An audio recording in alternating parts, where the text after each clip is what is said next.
आज हम सुनेंगे परमपिता परमात्मा के ईश्वरीय महावाक्य।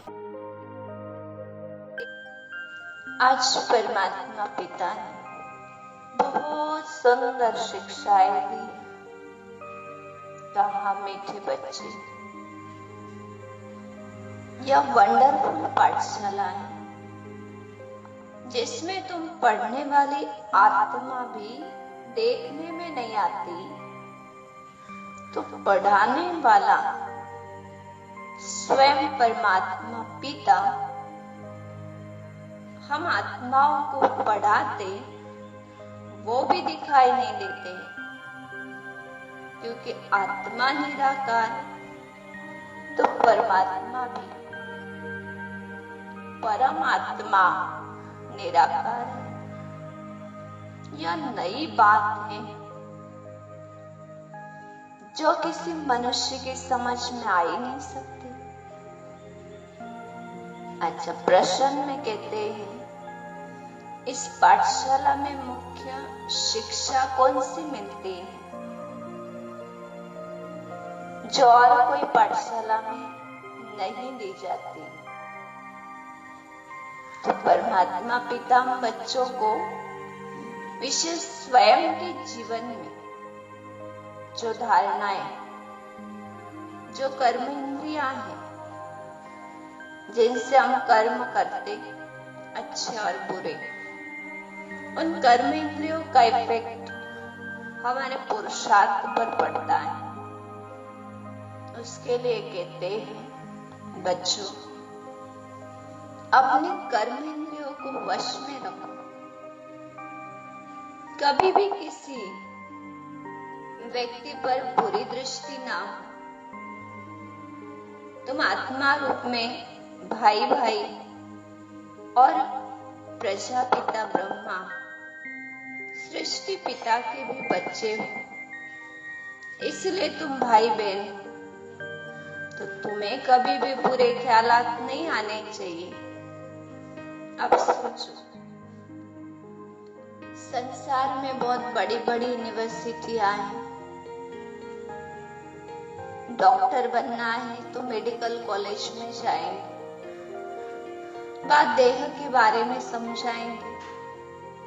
लॉ कॉलेज में जाएंगे तो वहां पर गुनाहों से मुक्त होने के लिए कौन सी कलम है वो सिखाएंगे। किंतु यहाँ स्वयं परमात्मा पिता आत्माओं को विकार, व्यसन और विकृतियों से दूर, देह की बातों से दूर ऐसी शिक्षाएं जो जीवन में पवित्रता और दिव्यता आए, ऐसी तो केवल एक परमात्मा पिता की यूनिवर्सिटी में सिखाई जाती होगी। आगे परमात्मा पिता हमसे कहते, अपनी कर्म इंद्रियों को पक्का करो। हमारी बुरी दृष्टि किसी भी बहन को ना देखे, बुरी दृष्टि का जरा भी ख्याल ना आए। बल आजकल ये कलयुगी संसार है, यहाँ सब कुछ बिन कायदे चलता है। हर आत्मा विकारों के गर्भ में पहुंची, फिर भी परमात्मा कहते तुम्हें तो लॉ मुजिब चलना है। तुम जो ईश्वरी दुनिया में जाते वह सर्वत्र पवित्रता है, इससे तुम्हें पक्का ये समझो हम आत्मा है। और परमपिता हमको पढ़ाते हैं, हमें शरीर द्वारा पढ़ते। शरीर तो हमारा आर्गन से, हम आत्मा इस देह से न्यारी हूं, इन कर्म इंद्रियों से कर्म करने वाली। मैं आत्मा कर्म इंद्रिया थोड़ी हूं जो वश हो जाओ, मैं तो न्यारी आत्मा। ऐसे कई बार मैंने देह धारण किया और छोड़ दिया, किंतु जो कर्म मैंने देह द्वारा किया उसका हिसाब तो आत्मा को ही देना है। तो इस तरह स्वयं से चिंतन करते हुए घड़ी घड़ी अपने को आत्मा समझते बाबा को याद करना है। बाबा की याद में सेंसिबल रहना है। समझदार बच्चे शिक्षाओं को समझ जाते, फिर आगे कहाँ उच्च पद पाना है तो मेहनत करनी है, पवित्र बनना है।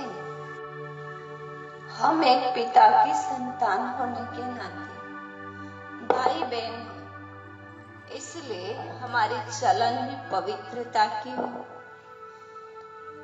इससे परमात्मा कहते देखो अपने कर्म इंद्रियों पर जीत पानी है और आपस का कनेक्शन आत्मा आत्मा भाई भाई का रूहानी कनेक्शन। आगे समझाते बच्चे तुम कितना समय वेस्ट और कितना time of money time of waste करते आए, अब ये समय नहीं है। संग दोस्त से भी अपनी संभाल करो। अच्छा, आज सुंदर वरदान बाबा ने कहा, ब्रह्म मुहूर्त के समय वरदान लेने और दान देने वाले बाप समान वरदानी महादानी भव। ब्रह्म मुहूर्त का समय जैसे ऋषि मुनि भी प्रातः काल उठकर ध्यान में बैठते तो कहते वो सिद्ध पुरुष थे। अब स्वयं परमात्मा हम आत्माओं को वरदान देने स्वयं आते ब्रह्म मुहूर्त में। ब्रह्म मुहूर्त का समय रात्रि को 2 बजे से 4:45 बजे तक का है। उस समय अवधि में आप कभी भी उठकर उस प्यारे पिता से वरदान ले सकते हैं और उस वरदान को लेकर संसार की आत्माओं को महादानी बनकर देना है। तो ब्रह्म मुहूर्त के समय विशेष ब्रह्म लोक निवासी बाप ज्ञान सूर्य की लाइट और माइट की किरणें बच्चों को वरदान रूप में देते। साथ साथ ब्रह्मा बाप भाग्य विधाता के रूप में भाग्य रूपी अमृत बांटते हैं। अलमाइटी परमात्मा ज्ञान सूर्य बनकर वो शक्ति वो ज्ञान प्रकाश देते वरदान रूप में, और भाग्य विधाता ब्रह्मा हम आत्माओं को भाग्य रूपी अमृत बांटते। या वरदान मिल रहे, ज्ञान सूर्य की लाइट और माइट भी मिल रही और अमृत भी मिल रहा। तो इसे लेने के लिए हम अपने बुद्धि रूपी कलश में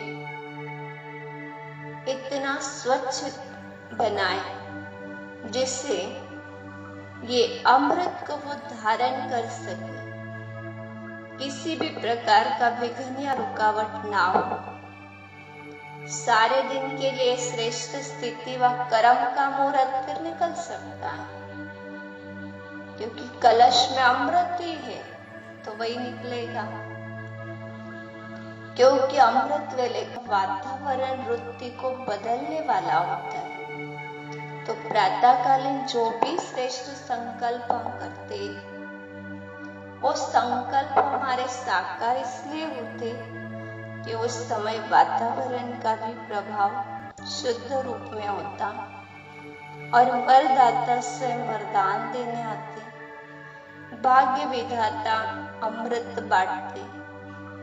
तो उस समय कार्य करना है वरदान लेने का और लिया हुआ दान देने का, अर्थात वरदानी महादानी बनो।